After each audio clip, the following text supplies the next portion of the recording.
Rise. Support court with Judge Vanderby is now in session. Judge, this is case number JVB1062, Sanchez case. Thank you. You're welcome.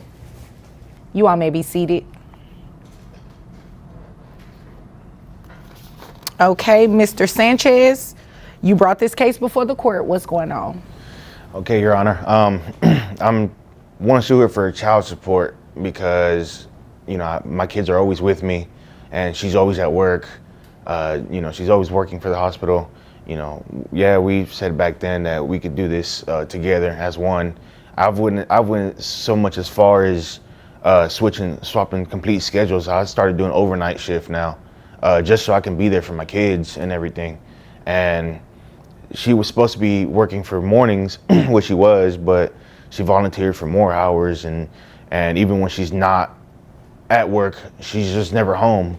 I don't know where she is. She doesn't call us. She doesn't call our kids. My kids are always wondering where she's at. And, I myself, sure, she can do what she wants as long as she lets me know where she is for her own safety. But my kids always wonder where she's at. They're always for days at a time. She's never home. And we broke it off several weeks ago. And only with my income alone, I can't really just do it with just me and my kids. Especially that one has autism. I've always got to take her to the doctor and whatnot. And for these past 3 weeks, I have not seen or heard from her, even as so much as trying to help out with the kids or anything like that. So I can't get it. I'm surprised she's even here at court today. We have a dedicated father who stepped up in every way. He's taken on full-time parenting, even switched to overnight shifts just to ensure his kids, including a child with autism, are well cared for. Meanwhile, the mother is working extra hours, not out of financial necessity, but by choice. The real issue: she's barely around. She doesn't check in, doesn't stay involved. And now, after weeks of absence, she suddenly shows up in court. Let's be real. Parenting isn't just about providing money. It's about showing up. It's about being present. So here's the question. Why should he be the only one making sacrifices? Okay, when you say kids, how many? I have two. Two, all right. You mean we? Like you? No, I have two. Ma'am, I'm addressing him. So he answered appropriately, and you'll have your opportunity to speak, okay? Okay. Okay. Thank you, Your Honor. All right. So you said you changed your job to now you work overnight? Yes. What is it that you do? I drive an 18-wheeler. I drive locally. I deliver hospital supplies. Okay. So I'm assuming that's how you all met. Beforehand, but we had the same interest in the medical field. Okay. All right. And how long has it been since you all stopped living together? It's been, I want to say, a month and a week already. Okay. All right. Is there anything else you want me to know before I move over to her? She just, for as long as I can remember, about 2 years now, she's just never been wanting to come home really. And honestly, I've caught her having some painkillers that I would only assume she's taken from the hospital she works at. She's either on painkillers or sometimes I'll find needles around and whatnot. So I know she works at a hospital, so she's got to get the drugs from there. Okay. Is there anything else you want me to know? I just hate that it's really around the kids. The kids find it before I do most of the time. Oh my. Yes. Ma'am? Here comes the bombshell. The father claims the mother has been abusing painkillers and may even be stealing them from the hospital where she works. If that's true, it doesn't just raise red flags. It blows the whole situation wide open with serious legal and ethical implications. We're not just talking about addiction. We're talking about criminal behavior and, more importantly, a direct threat to the safety of the children. But here's the most disturbing part. The kids are allegedly the ones finding the evidence. Pill bottles, even needles, before the father does. Imagine being a child and stumbling across that in your own home. That's not just neglect. That's danger, plain and simple. If these allegations hold up, we're no longer just dealing with a custody dispute. This could escalate into a full-blown criminal investigation with child endangerment at the center. I mean, I'm not sure where he's getting this intel from, but that's Obviously not the true. kids. I mean, are you saying your kids are liars? I mean, they could be. I mean, I'm not sure. I You're, mean, for all you're not sure because you're not around that much? I am around. I just have to work all the time. I mean, it's not my fault that, saving lives isn't important to him. No, I believe it is important to him. I don't think that's what he's saying. He's saying that you're not contributing anything. I mean, I am, though. Like, I feed them or sometimes, and You feed them? You'd agree with me that that's your responsibility, right?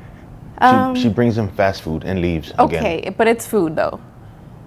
But you don't sit there and spend quality time with your kids. You say, here's food, and leave. I mean, the tablet works just fine. They can just eat and watch the tablet. Like, why is that a problem? Because So you want to raise a child off of a tablet? You think that's I mean, okay? they have educational stuff. I don't see what's wrong with it. Like, I need to go to sleep at some point in time. Interesting. Did you catch that? She actually said, I feed them sometimes. And as if that wasn't alarming enough, she tried to pass off fast food and handing them a tablet as actual parenting. Let's be clear, technology can be a great tool, but it's not a babysitter. Meanwhile, the father is over here sacrificing sleep, flipping his entire work schedule, and staying hands-on with his kids every single day. He's present. He's involved. And she can't even commit to basic quality time. So the question is, are we just looking at straight-up irresponsibility? Or is there something deeper going on here? me personally, myself, I sit there with my kids and I open a book with them and I help them with their homework. I feed them. I'm not much of a good cook, but I do what I can to put food on the table and spend time with them. It doesn't matter if I lose sleep over it. I mean, that's why I went to overnight, because I want to spend time with my kids. I went to overnight. His shift to As he spend more should, time he's with a the dad. kids. As you should, you're a mom. The audacity. I mean, but I have a more important job. I mean, how many times are you going to say that? I mean, you have the audacity to say that he's a dad and he should do these things, but you're the mom and not doing these things. He changed his shift. Why can't you? Because it's inconvenient to me. I've actually heard a couple times to where she says, I gave birth to him. It's your job to take care of him. You believe that? Yes. And just when you thought it couldn't get any worse, she flat out admits that raising a child with autism is too much work. Let that sink in. Parenting was never meant to be easy, but walking away from responsibility, that's a whole new level of selfishness. And let's not forget, this isn't about her comfort. This is about a child who needs extra care, extra patience, and unwavering support. To shrug that off because it's too hard isn't just irresponsible, it's heartbreaking. At this point, you have to ask, is this neglect? Should the court be looking beyond just child support? Because this isn't just a parenting dispute anymore. It's a question of a child's safety and stability. Interesting. Wow. No, that's not how this works. That's not how any of this works. You are going to financially support these children, and I'm going to make sure of it today. And you may want to look into trying to do a shift change yourself so you can spend some time with the kids. I mean, obviously, I can't court order you or force you to spend time with them, but you should want to spend time with the kids. And I mean, considering that one of them has autism, you should want to spend more time with your kids. I mean, I get it, but it's too much work having a kid with autism. That's why I just leave it to him, because he's better suited for that. Right. Yeah. No, I'm not about to do this game with you. Since you left a month and a week ago, have you given him any money for the children? I don't need an explanation either. It's a yes or no. No. Okay. Thank you. All right. She's actually asked for money instead of giving. Hold up.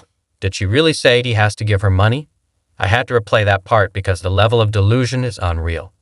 She hasn't contributed financially. She's been absent for weeks, and yet somehow she still thinks she's entitled to support from the father, who, by the way, has full custody and is doing all the heavy lifting. Even the judge had to shut that down on the spot. This isn't just misguided. It's entitlement at its peak. So let's open this up. With everything she's failed to do, and the burden he's carrying alone, should she be the one paying more? Is it time the court started treating neglect like the serious issue it is? Let's discuss. I'm not about to play with you. You came here to waste my time because you have the same obligation to your kids. He should not be paying you anything if the kids are with him majority of the time. If they're living with him, if he is the primary parent, he is tasked with the daily duties of caring for these kids. He shouldn't pay you anything, ma'am. And it is ridiculous that you believe that he should. Yeah, no, we're not doing that. This is what we're going to do. How much money you make a year? $60,000. Okay, $60,000. All right. Health insurance. That's about I just have the individual. He has a family one under his plan. So I just Yes. pay $80 every 2 weeks. Okay, health insurance. Is it private health insurance? Is the children under Medicaid? What are we It's doing? Medicaid. Medicaid? Yes. Okay. So you're going to have to pay that back to Medicaid, just FYI, unless you want to put them on private health insurance, which I don't see why you would have a problem with it. You're a nurse. You have access to private health insurance, right? Yes. So why did you just get an individual plan when you have a family? That was a question. Because it's his job to take care of them, and I shouldn't have to spend You know what? money. Don't say that again about what his responsibilities are and what his job is, because you're a mom, period. I mean, but I didn't sign up for it. Like, countless times I've told her, yes, it is my job to take care of our children. And you're as a doing dad. And I'm doing well beyond. She's not disputing that you're doing that, Yes, and I feel but like you're I'm not doing your part. I feel like I'm always not doing enough for my kids. I mean, but and you only also because I don't forced have me my to have other the half. kids. Like, I don't know why you're doing that. Because You don't want to have your kids? I mean, like, when I was pregnant, I told him I didn't want him because I wanted to go party. And, like, he was just like, no, we got this. And, like, how is it my fault? He wanted them. I didn't want them. And there it is, a whole $500 a month straight to child support. The judge made it clear. These kids deserve the financial support they've been denied. And let's be honest, this isn't some harsh punishment. This is the bare minimum for someone who walked away from her kids and ducked every ounce of responsibility. But here's the kicker, her reaction. Instead of owning up to her duty as a parent, she's upset because it cuts into her party money. That tells you everything you need to know about her priorities. So here's the real question. Was $500 enough?